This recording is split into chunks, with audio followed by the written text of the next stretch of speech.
နာလာကြည့်တယ်အင်္ဂုလိန်စိန်စသစ္စကံနန္ဒောပနန္ဒဗျမင်စဇယောဟောတုတတောမရှံ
ကျွေးကြော်တန်ကြီးများဟာဆိုရင်ဟဲ့လာရလို့သိတ္တတော်ဖမ်းရလို့သိတ္တတော်ပြစ်ခတ်တိုက်ခိုက်ကြပါလားမလီမောဟောင်းကိုပြစ်ကြသိတ္တတော်မကြောက်ကြလေတိုက်ကြ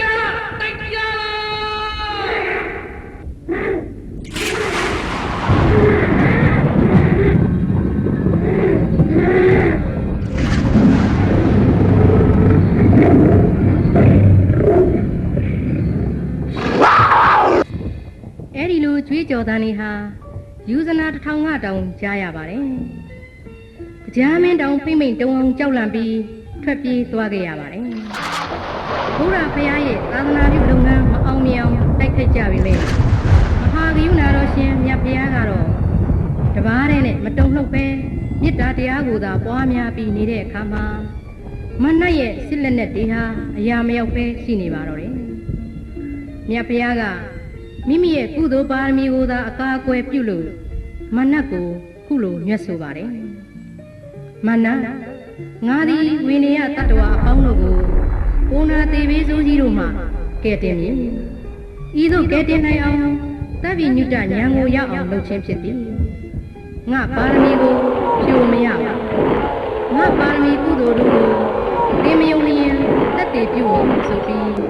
2,400,000အမှုရှိတဲ့မဟာပထဝီမြေကြီးကိုတက်တည်ပြုလိုက်ပါတယ်။အဲဒီအခါမှာမဟာပထဝီမြေကြီးဟာအိုးရင်းစက်ကဲ့သို့တွတ်ခါလာပြီးပြင်းထန်ဆူးကြတဲ့စံကြီးတွေမြည်ကြီးလာပြီးတော့စัจ java လာတစ်ခုလုံးပဲ့တယ်ရိုက်ခတ်သွားပါတော့တယ်ရှင်။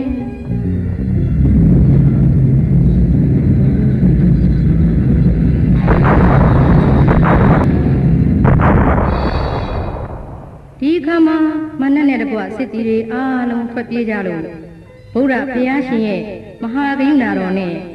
မနတ်ကိုအောင်ပွဲဆင်နိုင်ခြင်းဖြစ်ပါတော့တယ်ရှင်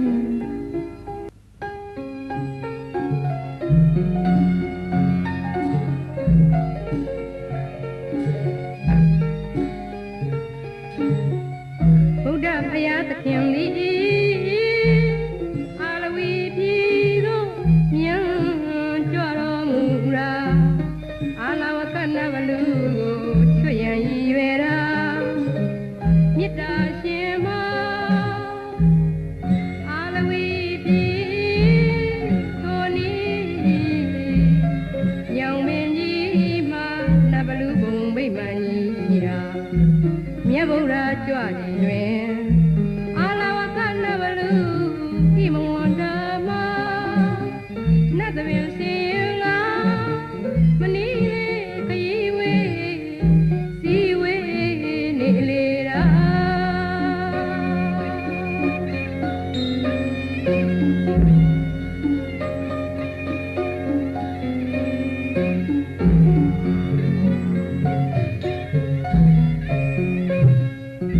အာလဝကဗိမာန်တွင်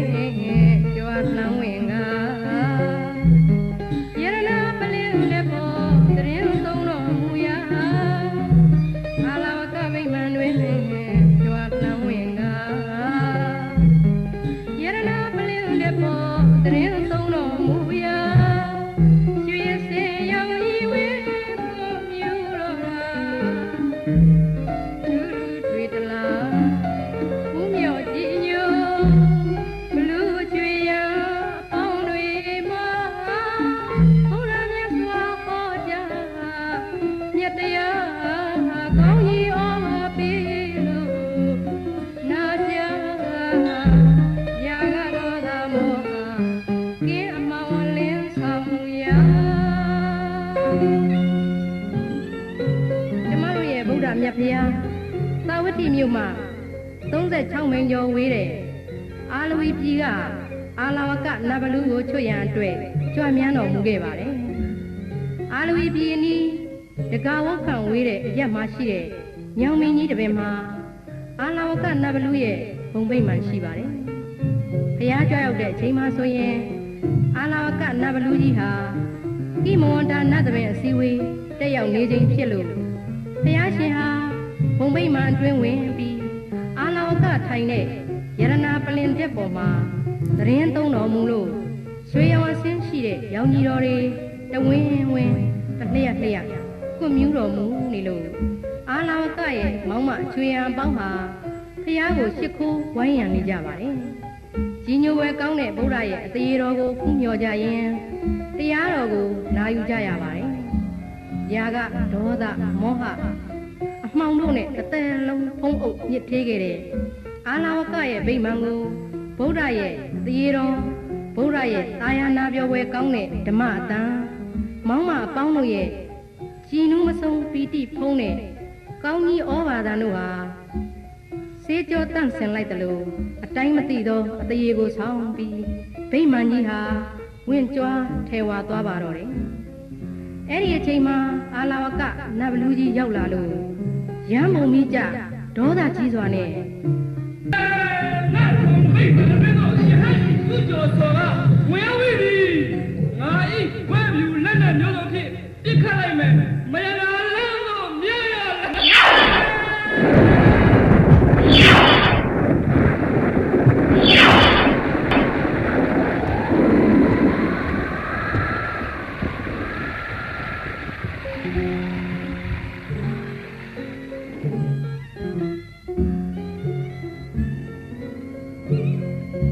အဲဒီလိုလက်နဲ့ပေါင်းစုံနဲ့အာလာကပြစ်ခတ်တိုက်ခိုက်ပြီးညီသူတူတယောက်မှဖြစ်ပါစေသတည်းလို့ဘုရားကအဋ္ဌံပြုလို့ဖြစ်ကြပါဦးရှင်ဒီအခါအာလာဝကဘလူးကပိုယဟန်အပြင်ထွက်လို့သုံးချိန်သုံးကအမိန့်ပေးတဲ့အခါမှာ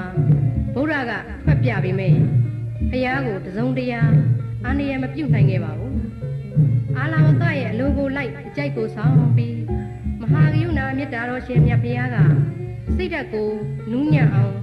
ဓမ္မကြော့ကွင်းတွေကိုတင်သွင်းလိုက်ပါတယ်အာလာဝကမေးတဲ့ပု္ပ္ပာတွေကိုလည်းဖြေချပြီးစိုးဝါတဲ့အာလာဝကကိုနူးညံ့ကောင်းမွန်သူတယောက်အဖြစ်ခံယူစေခဲ့ပါတော့တယ်တစ်ချိန်ကအာလာဝကထံကိုဘယင်ကပွဲတော်တအုပ်အကျဉ်းသားတယောက်ပို့ဆက်ရပြီးအကျဉ်းသားရောကလေးပါရှာမရတဲ့အခါမှာမိမိရဲ့သားကိုဝင်မိဖုရားရဲ့လက်ကအတင်းလူယူပြီးပို့ဆက်ရတဲ့အထိကြုံခဲ့ရရှာတဲ့ဘယင်မှာလဲခုတော့လိမ္မာရင်ကြီးသွားပြီဖြစ်တဲ့အာလာဝကထံပို့ဆက်ဖို့ဒါဝန်ကြီးလဲအင်းငိမ့်သွားရပါပြီစိတ်ရွှေမစင်ပဲအင်းကြီးဆင်ထားတဲ့သူတို့ရဲ့အလှဟာတဘာဝကြလှပါပြီခန့်ညာဒီကြီးလှပါပြီတော့တယ်ရှင်မ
ဟာဖျားကိုတပ်ဖြတ်ဖို့အတွက်တမျိုးကြံပြန်တော့တယ်သူကြံပုံကလူတွေကတော့ဂေါရမဖျားကိုတတ်နိုင်ကြမှာမဟုတ်ဘူးတရိษံရိုင်းများကသာဖျားကိုတတ်နိုင်စရာရှိတယ်လို့ညံထုတ်ပြီးသူ့တပည့်ဖြစ်တဲ့ဇာရတမင်းထံမှာနာလာဂီရိအမည်ရှိတဲ့ဆင်ကြီးကိုတောင်းလို့တနေ့အရက်ရှိအိုးတောက်တဲ့နာလာဂီရိဆင်ကြီးကိုဖျားရှင်ကိုဆင်နဲ့ထိုးတတ်မဲ့နေ့မှာအရက်16အိုးတိုက်ဖို့ဒီရက်ကစင်ဒိန်းတွေကိုအမိန့်ပေးပါတော့တယ်။ရာဇဂိုတစ်မျိုးလုံးဟာအဲ့ဒီသတင်းကြောင့်အုပ်အော်တောင်းလဲဖြစ်နေကြပါတယ်။လူတွေအပြင်မထွက်ကြနဲ့။နောက်နေမှာဂေါရမဘုရားကိုနာလာဂိရိစင်ချမ်းကြီးနဲ့တိတ်သက်တော့မယ်လို့ကြေညာထားတယ်။မိမိတို့ဆရာမြတ်စွာဘုရားရဲ့စွမ်းရည်ကိုကောင်းကောင်းမသိကြသူများကတော့နတ်ပံဘုရားရှင်ဆွမ်းကံထွက်စေခြင်းဘူးပေါ့။သို့တော်လည်းမြတ်ဗုဒ္ဓကအမှုမထားပဲရာဇဂိုတဝိုက်မှာရှိတဲ့ကျောင်းတိုက်ကြီး18တိုက်ကသံဃာကုံမြတ်စွာဘုရားနောက်ကဆွမ်းကံလိုက်ကြရမယ်လို့အမိန့်တော်ထုတ်လိုက်ပါတော့တယ်။နာလာဂိရိရှင်ကိုချွတ်ထုတ်လို့လွတ်တဲ့အခါစင်ကြမ်းကြီးမှာစိတ်ရိုင်းနာကဒေါသနဲ့အရက်ရှိပုံတွေ့သမျှကိုရံရှာသားတဲ့မတီတူကိုပြေးကလိုက်လေတာအလေးကိုမြေပါချကိုလွတ်ဆောင်ရာဘုရားမြတ်စွာတရားပြကမမှားရအောင်တားလေရအောင်စင်မိုင်ကြီးဒုဒုရှာမေတ္တာတရားပွားရင်မာလေရတတရားအောင်ခြင်းဖြစ်လေတာနောက်တစ်နေ့နတ်နဲ့ဆွမ်းကံဝင်ချိန်မှာဖယားနဲ့စင်မိုက်ကြီးစစ်ထိုးဝဲကိုလူအများကစိတ်ဝင်စားလာကြတယ်ဗုဒ္ဓဘာသာတွေကစိတ်ပူသူကပူလို့မြတ်စွာဘုရားရဲ့စွမ်းရည်ပေါ်ယုံကြည်သူများကတော့မြတ်ဗုဒ္ဓအောင်ပွဲတစ်ချိန်ရပေအောင်တော်မယ်လို့နှစ်သက်ဝမ်းမြောက်စွာကြိုးဆိုနေကြသလိုမိစ္ဆာဒိဋ္ဌိလူနဲ့လူနည်းစုတွေကတော့နတ်ပံဂေါရမယဟန်တော်စင်နှင်းလို့ခေါင်းပြတော့မယ်လို့ဝန်တာနေကြပါတော့တယ်နောက်တနေ့နတ်နဲ့ဆွမ်းကံဝင်ချိန်မှာတော့ရာဇဂိုမြို့ထဲမှာရှိတဲ့အိမ်ခေါင်မိုးများအပေါ်မှာဆိုရင်လူတွေဝေးဝေးလှုပ်နေတာပေါ့အဲ့ဒီအချိန်မှာပဲမြတ်စွာဘုရားနဲ့တန်ဃာတော်တွေလည်းဆွမ်းကံကြွလာရောဒေဝရရဲ့အစီအစဉ်လုပ်ထားတဲ့အတိုင်းစင်ဒိန်းကနာလာဂိရိစင်ကြီးကိုအရက်မူးအောင်တိုက်ပြီးစင်ကြီးကိုပိုးပြီးစိတ်ဆိုးအောင်ချွန်းနဲ့ဆွလို့ဘုရားရှင်နဲ့မျက်နှာချင်းဆိုင်လွတ်ပေးလိုက်တဲ့အခါစင်ကြီးဟာစိတ်မှန်ထပြီးဘုရားစီကိုအော်ဟစ်ပြေးမှာ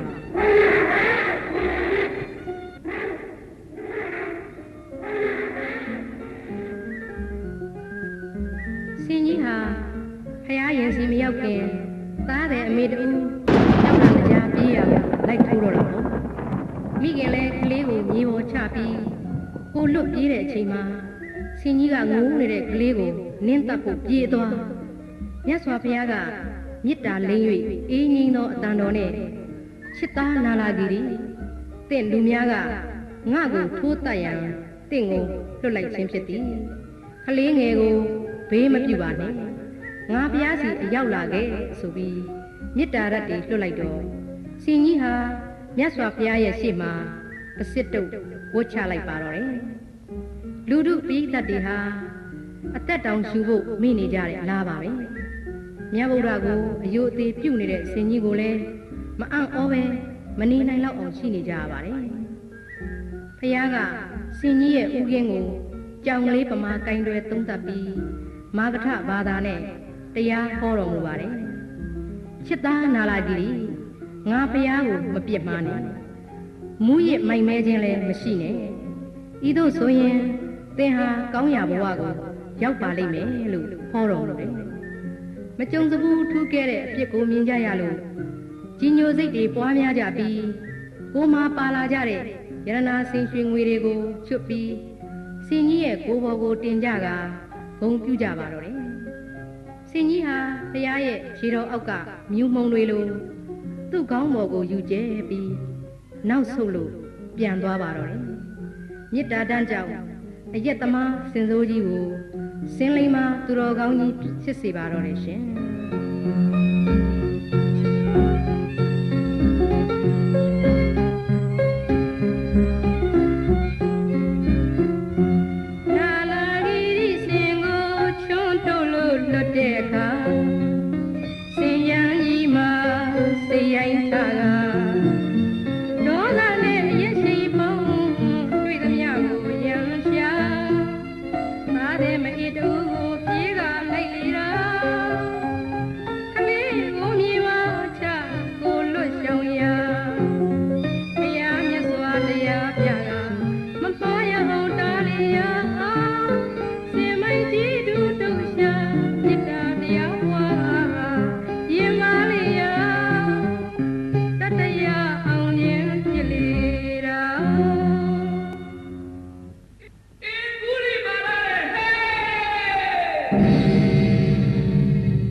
သူမရှိပါလားအင်္ဂုလိမာလာလို့ခေါ်ဆိုကြပြန်တာထိတ်လန့်ပြည်သူတွေအများရွာတွေပြပြပြည့်ရှင်မင်းထံပြအော်လျှောက်ပြန်တာ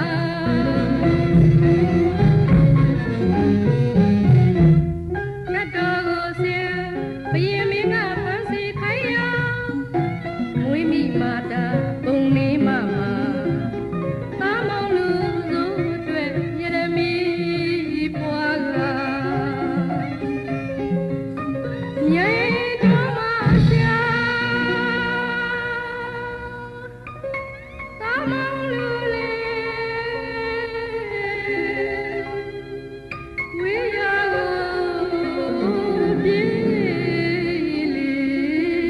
တော့လို့ကြွေးစဉ်အခါ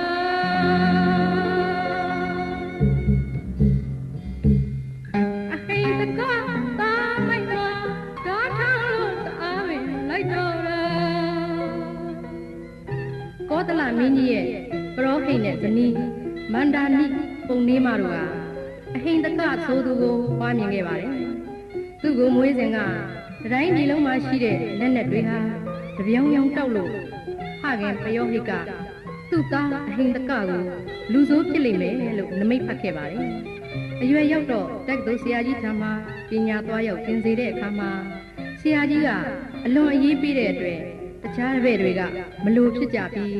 ဆရာတော်နဲ့မောက်မှားနေတယ်လို့ဂုံကျော်စကားပြောကြပေမဲ့ဆရာကြီးကအစမှာတော့မယုံကြည်ပေမဲ့လို့ပြောပါများတော့ယုံကြည်လာပြီးအမောင်အဟိတကအမောင်ပညာတတ်ပြီးဒါကြောင့်ဆရာကိုပူဇော်ဖို့လက်ချောင်းတစ်ထောင်ရှာခဲ့ပါလို့ပြောတယ်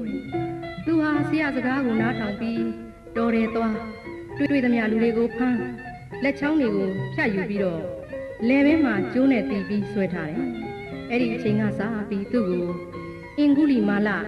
လက်ညှိုးပန်းရှိသူလို့ခေါ်ကြတော့တယ်သူဟာအားလဲကောင်းအပြေးလဲတန်သူမို့ဘယ်သူမှသူ့ကိုမလိုက်နိုင်ဘူးပေါ့ဒါကြောင့်ပုံနယ်တွေလည်းမသွားဝန်းကြအလုံမလုံဝန်းကြနဲ့ရွာတွေပြက်ပြီးထွက်ပြေးကြရတော့တယ်ဒါနဲ့တိုင်းသူပြည်သားတွေဟာအင်္ဂုလိမာလရဲ့ရန်ကိုကြောက်ကြလို့ဘရင်နန်းတော်မှာသွားပြီးအော်ကြတော့တယ်ကောသလမင်းကြီးလည်းမနေသာတော့ပဲစစ်တပ်ကြီးနဲ့ထွက်လာတော့တာပေါ့ရှင်အင်္ဂုလိမာလရဲ့အမေကြီးဟာရှင်မင်းကိုယ်တိုင်ထွက်ဖမ်းတော့အော်ငါသားလေးတော့တည်တော့မှာပဲလို့ဆိုရင်ပြီးတောထဲကိုသွားတယ်ပြီးတော့သားရီရှင်မင်းကိုယ်တိုင်ထွက်လာပြီငါသားလွတ်အောင်ပြေးပြီးတော့လို့ကြောကြောအော်ရှာတဲ့အခါမှာအင်္ဂုလိမာလလည်းလက်ချောင်းတစ်ချောင်းလေးသာလူတော့တာမဟုတ်အမေကိုတတ်ပြီးလက်ချောင်းဖြတ်ဖို့အတင်းလိုက်ပါတော့တယ်ရှင်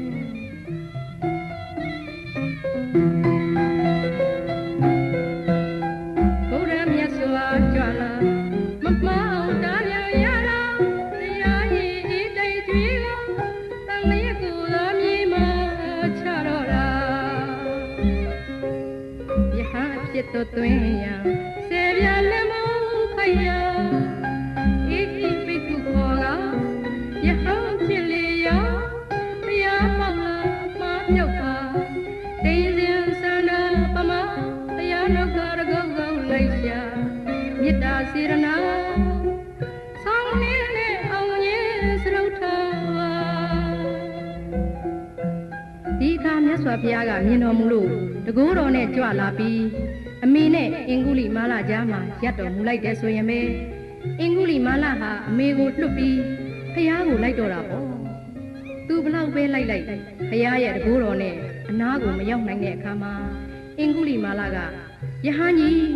ရက်အောင်လို့အော်တော့ဘုရားကအင်္ဂုလိမာလငါရက်နေတယ်သင်သာမရက်ဖဲပြေးနေတာငါမှတန်လျာကြီးသွားစရာမရှိတော့ဘူးဒါကြောင့်ငါရက်နေတယ်လို့မိန့်တော်မူတယ်ဒီတော့မှအင်္ဂုလိမာလဟာသတိတရားရလို့ယဟန်အဖြစ်တောင်းပန်တော့တာမို့ဘုရားရှင်ကအေဟိဘိက္ခုခေါ်တော်မူချက်အရယဟန်ပြုပြီး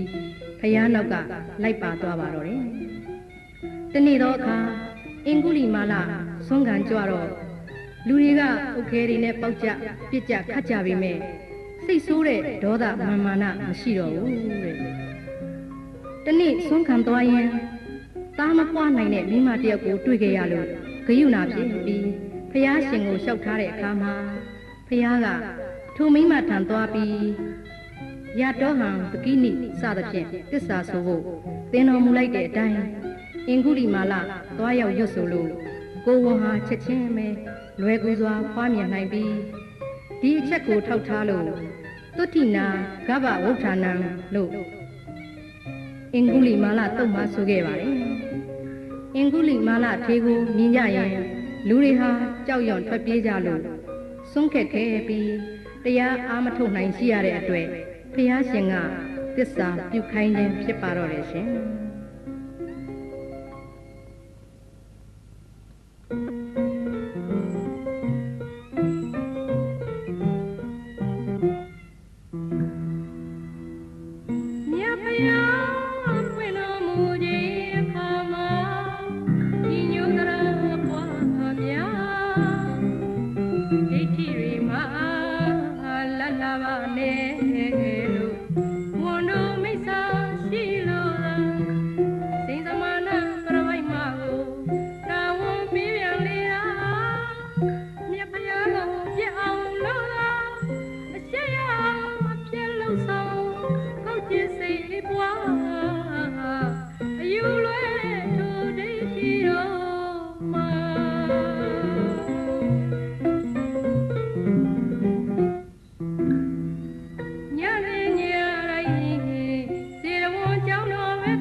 မြတ်စွာဘုရားပွင့်တော်မူတဲ့အချိန်မှာဒိဋ္ဌိတွေကို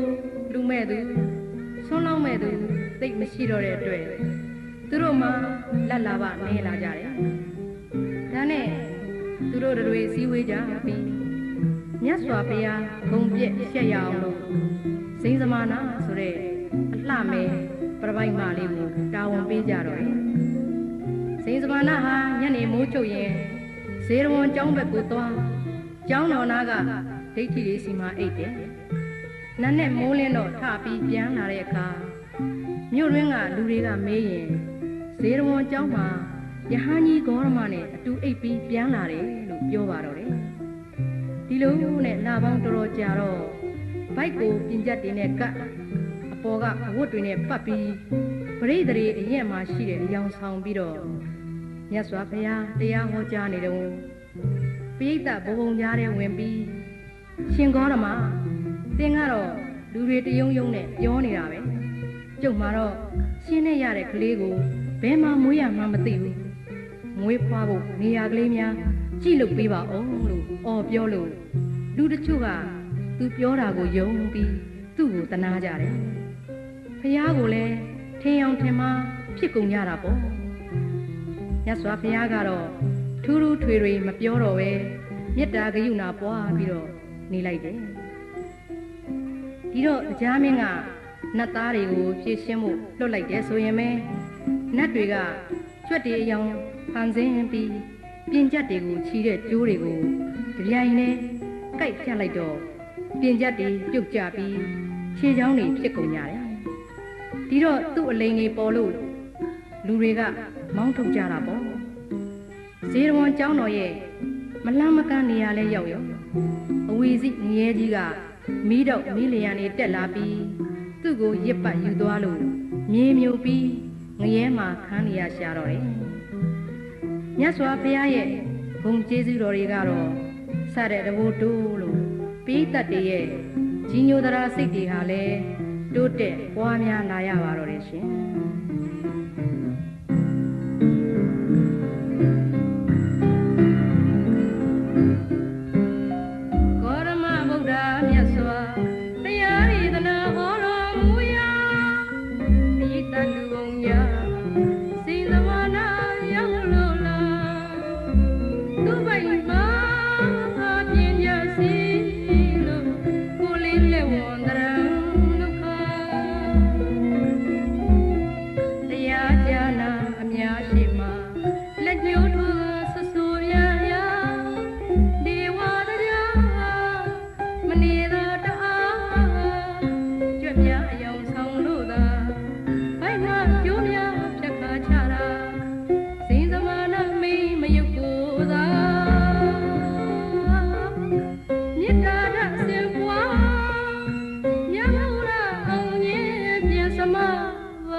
အချင်းချင်းတူးနေကြတော့ဘယ်သူမှနိုင်မရကြပါဘူး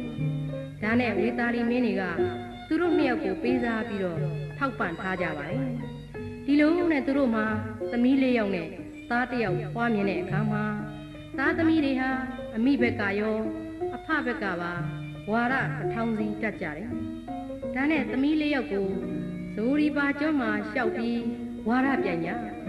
သမီးတို့ကိုနိုင်အောင်ပြောနိုင်တဲ့သူဟာလူဖြစ်ရင်သူ့ကိုအလုပ်အကျွေးပြုကြယဟန်ဖြစ်ခဲ့ရင်သူ့လက်အောက်မှာပဲယဟန်ပြုပြီးတရားအားထုတ်ကြလို့မှားလိုက်တယ်သူတို့လျှောက်ပြီးဝါရပြန်ရတာအမြဲပဲအနိုင်ရကြတယ်နောက်ဆုံးရှင်သာရိပုတ္တရာနဲ့ပြိုင်တော့မှယဟန်ပြုကြပြီးတရားအားထုတ်ကြတာနဲ့ယဟန်နာတွေဒီဖြစ်ကုန်ကြတော့တယ်ရှင်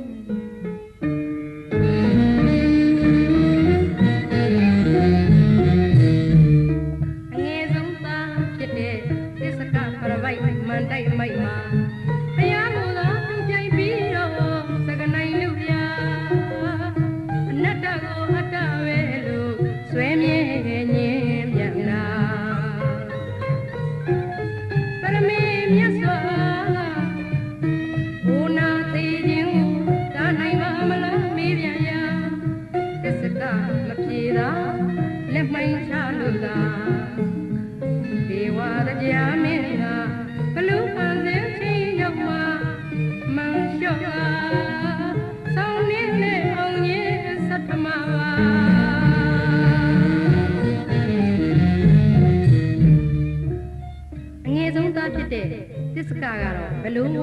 ပဲ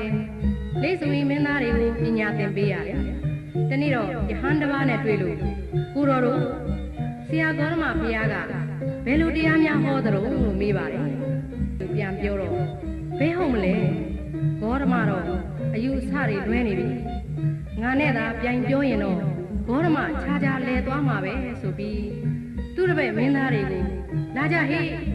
ငါဂေါရမနဲ့ဝါရသွားပြိုင်မယ်လို့ဆိုပြီးဘုရားစီကိုသွားကြတော့တယ်ဘုရားထံရောက်တော့ဂေါရမဘယ်လိုတရားများဟောသလဲလို့မေးတယ်ယုံနံတရားတွေဟာမစိုးမပိုင်တဲ့အနတ္တတရားပဲလို့ဟောကြောင်းဘုရားရှင်ကရှင်းပြတော့ဟာဒါဟာမဖြစ်နိုင်ဘူး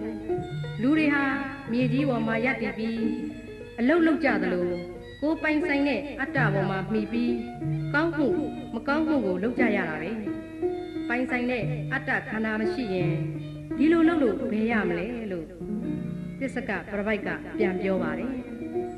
ဒီတော့မြတ်စွာဘုရားကသင်ခန္ဓာကိုယ်ကိုပိုင်တယ်အစိုးရတယ်ဆိုရင်မအိုအောင်မနာအောင်မသေးအောင်လုပ်လို့ရပါမလားလို့မေးလိုက်တဲ့အခါမှာသစ္စကပရပိုက်ကြီးဟာကိုယ်စကားနဲ့ကိုမိပြီးငေးမိုင်နေတယ်ဘုရားကထပ်မေးတော့လဲမဖြေတော့ဘူးတဲ့အဲ့ဒီတော့မှတရားမင်းကဘလူးကြီးတရံဟန်ဆောင်ပြီးဖြေပါမဖြေရင်တန်တင်းမုတ်ကြီးနဲ့ခေါင်းကိုရိုက်ခွဲလိုက်မယ်လို့ဆိုတော့မှဟုတ်ပါတယ်အတ္တမဟုတ်ပါဘူးအနတ္တပါပဲလို့ဝန်ခံရရှာတော့တယ်သစ္စကပရပိုက်ကြီးဟာသတိတရားရပြီးမြတ်စွာဘုရားနဲ့တကွတန်ဃာတော်တွေကိုစွန့်စားဖိတ်တယ်သူ့တပည့်တွေကိုလည်းမနှက်ပန်ကြရင်မြတ်စွာဘုရားနဲ့တကွတန်ဃာတော်တွေကိုဆွန့်လုပ်ကြွေးရအောင်ဆွန့်တဆုပ်စီယူခဲ့ကြပါလို့ပြောပြီးပြန်သွားကြပါတော့ရှင်အငယ်ဆုံးသားဖြစ်တဲ့သစ္စကပရပိုက်မန်တိုက်အမိုက်မှာဘုရားကိုသာသူပြိုင်ပြီးတော့ငကနိုင်လို့ရအနတ္တကိုအတ္တပဲလို့ဆွဲမြဲညင်ပြန်လာပရမေမြတ်စွာကဘုနာသေးခြင်းကိုသာနိုင်မှာမလားမေးပြန်ရသစ္စကမပြေတာလက်မိုင်းချလို့သာဒေဝတရားမင်းကဘလူးပန်လေချင်းထောက်မှာမန်လျှော့လာဆောင်းနေနဲ့အောင်ရင်သတ္တမဝါ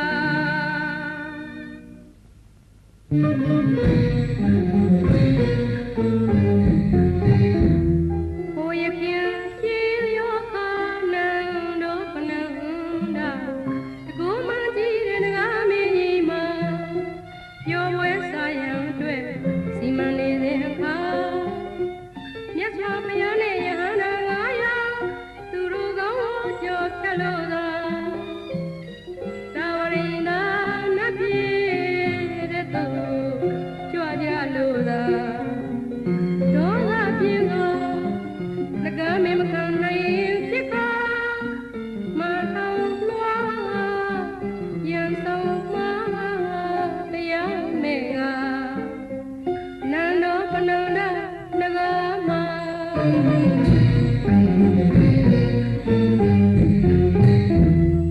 နန္ဒောပနန္ဒနဂမေကြီးမောတကူနဲ့အလဲလာမြင့်မို့တောင်းလို့ကိုနဖတ်ဖတ်လို့ကွယ်ထားတာသူမလို့တမယဟန်တွေကမြတ်ဖရာကိုအပေကြောင်းရောက်လာဘယ်ကြောင်းရောက်လာမြင့်မို့တောင်းကွယ်လေးကလေးတို့မေးလျှောက်ကြရမေးလျှောက်တဲ့အခါจิตတော်ဝိကဝေအိုယဟန်တို့နန္ဒောပနန္ဒထိုနဂါကကွယ်ထားတာအခါရမမှာနန္ဒောပနန္ဒလို့ခေါ်တဲ့နဂါကြီးဟာအကြီးအကျယ်ပျော်ဝဲစားဖို့စီမံနေကြမှာမြတ်ဖုရားကသူ့ကိုချွတ်ရအောင်နောက်ပါယဟန်900နဲ့အတူသူတို့ရဲ့ခေါင်းပေါ်ကဖြတ်ပြီးတော့တာဝရိန္ဒာနတ်ပြည်ဘက်ကိုကြွတော်မူပါတယ်အဲ့ဒါကိုမြင်တော့နဂါကြီးကဒေါသထွက်ပြီးဒီယဟန်နေဟာတို့ခေါင်းပေါ်ကဖြတ်ပြီး တာဝရိန်သာဘက်ကိုဝင်လိုက်ထွက်လိုက်လုပ်နေကြတယ်တာဝရိန်သာကိုမမြင်ရအောင်ငါလှုပ်ထားလိုက်မယ်ဆိုပြီးသူ့ရဲ့ကိုယ်ကိုအကြီးကြီးဖန်ဆင်းပြီးတော့မြင့်မို့တောင်ကိုခုနှစ်ပတ်ပတ်ပြီးတောင်ထိပ်ကိုပပြင်းကြီးနဲ့ပုံမိုးထားလိုက်ပါတယ်ဒီတော့ယဟန်တွေကမြတ်စွာဘုရားတပည့်တော်တို့ဟာခါတိုင်းဒီနေရာကိုရောက်ရင်မြင့်မို့တောင်ကိုမြင်ကြရပါတယ်ခုတော့ဘာဖြစ်လို့မမြင်ရပါသလဲလို့မေးလျှောက်တဲ့အခါမြတ်စွာဘုရားကအိုးချစ်သားတို့နန္ဒောပဏ္ဍနဂါးကြီးဟာတို့ကိုစိတ်ဆိုးပြီးမြင့်မို့တောင်ကိုရစ်ပတ်ဖုံးကွယ်ထားတယ်ဒါကြောင့်မမြင်ရတာပါလို့မိန့်တော်မူပါတယ်ဒီအခါလက်ဝဲတော်ရန်ဖြစ်တဲ့ရှင်မဟာမောက္ကလန်ကနဂါးတဲ့ကြီးတဲ့ကိုကိုဖန်ဆင်းပြီးတော့နဂါးကြီးရဲ့အပေါ်ကနေ14ပတ်ပတ်ပြီးညှစ်ထားလိုက်တော့တယ်နဂါးကြီးကအဖိုးလျံနေလွတ်ပေမဲ့ရှင်မဟာမောက္ကလန်ကိုမထိဘူးရှင်မဟာမောက္ကလန်ကလွတ်တဲ့အဖိုးလျံတွေကသာနဂါးကြီးကိုထိတယ်ဒီတော့နဂါးကြီးကိုတကိုးအမျိုးမျိုးဖန်ဆင်းပြလိုက်ပါတယ်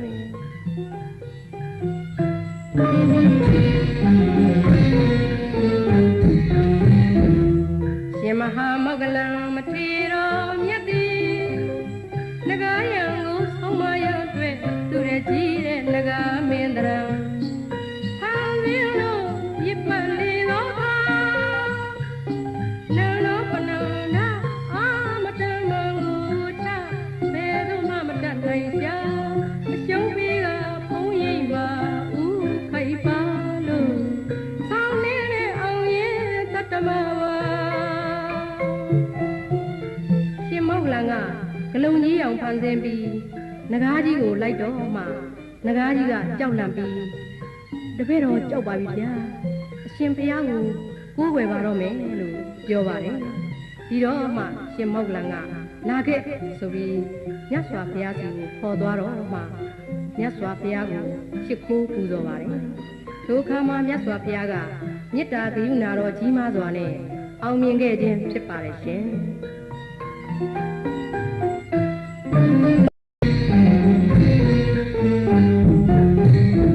ရှင်မဟာမောက္ကလန်မထေရတော်မြတ်သည်နဂါးယံကိုဆုံးမရောက်တွေ့သူရဲ့ကြီးရဲ့နဂါးမင်းတရံဟာလင်းလို့ရစ်ပတ်လေတော့ပါနန္ဒောပဏ္ဏအာမတမန်ကိုချဘယ်မှမတတ်နိုင်ရှာအရှုံးပြီးကဖုံးရိပ်ပါဦးခိုက်ပါလို့ဆောင်းနေတဲ့အောင်ရဲ့တတ္တမ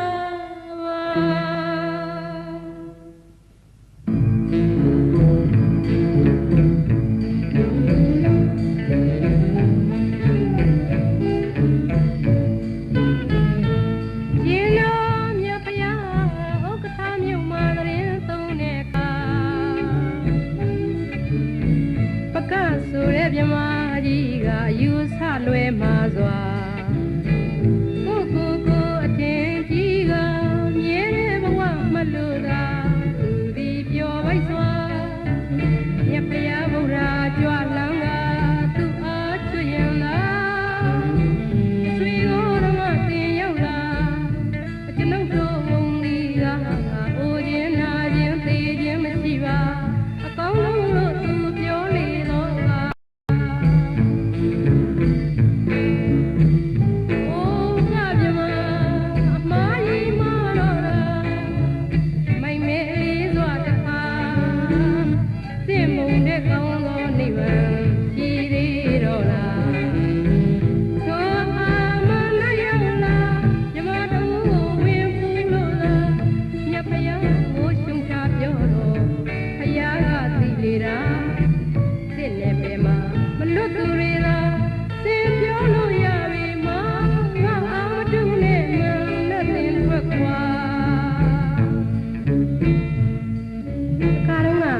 ဘုရားဟာဥက္ကဋ္ဌမြို့မှာသတင်းသုံးနေတော်မူခြင်းဖြစ်ပါတယ်။အဲဒီအချိန်မှာပကဗြဟ္မာကြီးတွေရဲ့အယူမှားပြီးအထင်ကြီးနေတဲ့စိတ်ကိုသိတော့ဥက္ကဋ္ဌမြို့ကကိုရောင်ကြောက်ပြီးဗြဟ္မာပြည်မှာသွားပေါ်တဲ့အခါမှာဗြဟ္မာကြီးတွေကကျွန်ုပ်တို့ရဲ့ဘုံဘဝဟာမြဲတယ်။ပိုခြင်းနာခြင်းသေခြင်းလည်းမရှိဘူး။အကောင်းဆုံးပဲလို့စီးပြီးပြောလိုက်တယ်။ပြီးတော့မြတ်စွာဘုရားကအချင်းပကဗြဟ္မာမမြဲပဲနဲ့မြဲတယ်လို့ပြောနေတယ် ဒီဗြမဘုံဘဝတဲ့ကောင်းတာတွေရှိရသားနဲ့ဒီဘုံဘဝကိုအကောင်းဆုံးလို့ပြောနေပါလားလို့မိန့်တော်မူတဲ့အခါဗြမကြီးတွေကကျွန်ုပ်တို့ရဲ့တကိုးကိုသိကျင်ရင်ကြည့်နေပါသင်မမြင်အောင်ကိုယ်ရောင်ဖြောက်လိုက်မယ်လို့ဆိုတယ်ဒီတော့မြတ်စွာဘုရားကဖြောက်နိုင်ရင်ဖြောက်စမ်းလို့ပြောတော့ကိုယ်ရောင်ဖြောက်လိုက်မယ်လို့ပြောနေပေမဲ့ဖြောက်လို့မရပါဘူးမြတ်စွာဘုရားကပကဗြမာကြီးကိုဖြောက်လို့မရအောင်တကိုးနဲ့တားထားလိုက်ပါတယ်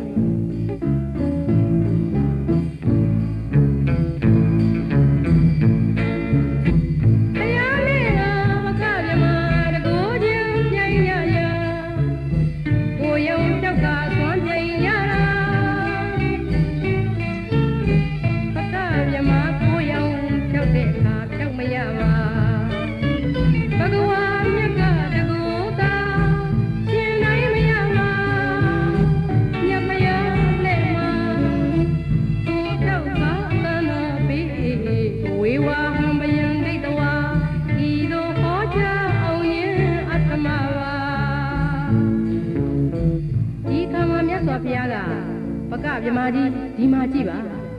ငါဖယားကိုရောင်ဖြောက်လိုက်မယ်ဆိုပြီးဖြောက်လိုက်တာကိုရောင်ပြောက်သွားတဲ့အတွက်ဗြမာကြီးတွေလည်းမမြင်ကြရတော့ဘူးပေါ့အဲ့ဒီတော့မှမြတ်စွာဘုရားကငါအတန်ကိုသာကြားစေလို့အဋိဌံပြုပြီးတော့ဘဝေဝဟံဗယံဒိတဝါဘုံဘဝဆိုတာဘေးရမယ်ဘယ်ဘဝမှငါမစွဲလို့ဟောလိုက်တယ်ဒီတော့မှဗြမာကြီးတွေကတော်တော်တကူကြီးရဲ့မြတ်စွာဘုရားပါလားလို့အံ့ဩချီးမွမ်းဥခိုက်ကြပါတော့တယ်ရှင်